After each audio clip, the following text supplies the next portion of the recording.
Behind the myths, beyond the legends, who really was Cleopatra? A queen, yes. A lover of powerful men, sure. But more than anything, she was a brilliant strategist, a master of image and influence, and one of the most formidable leaders of the ancient world. Her story is not just history.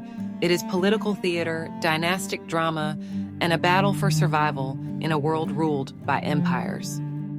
Cleopatra VII. Theophilopator, which translates to Cleopatra, the father-loving goddess, was the last active ruler of the Ptolemaic dynasty, a Greek family that governed Egypt for nearly 300 years after the death of Alexander the Great. Born around 69 BCE, Cleopatra was not Egyptian by blood, but she embraced Egyptian culture more fully than any of her predecessors, styling herself as the reincarnation of the goddess Isis, and even learning the native Egyptian language, something most Ptolemies never did.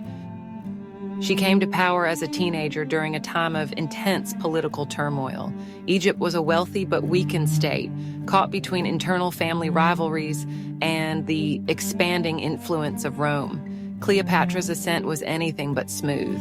She was ousted from the throne, raised an army, and returned to power through calculated alliances and ruthless determination. One of the most defining moments of her life was her bold move to meet Julius Caesar. According to legend, she had herself smuggled into his quarters wrapped in a carpet. Whether or not the story is true, the outcome is undeniable. Cleopatra regained her throne, bore Caesar a son, and positioned Egypt at the heart of Roman political intrigue. After Caesar's assassination, Cleopatra aligned herself with Mark Antony, Rome's rising military star. Their alliance, both romantic and strategic, would shake the ancient world. Together, they tried to carve out a new Eastern empire, defying the Roman Senate and Octavian, Caesar's heir. But it was a doomed ambition. Following the decisive Battle of Actium in 31 BCE, Cleopatra and Antony's forces were defeated. The couple retreated to Alexandria, where they ultimately took their own lives as Octavian closed in. With Cleopatra's death, Egypt became a Roman province, and the era of the pharaohs came to an end. Yet Cleopatra's story did not die with her. For over 2,000 years, she has fascinated scholars, artists, and audiences alike.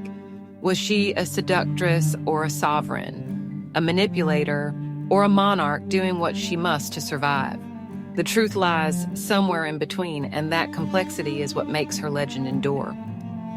She was a ruler who mastered the power of narrative, using her intellect, political savvy, and charisma to bend the world's greatest empire to her will, if only for a time.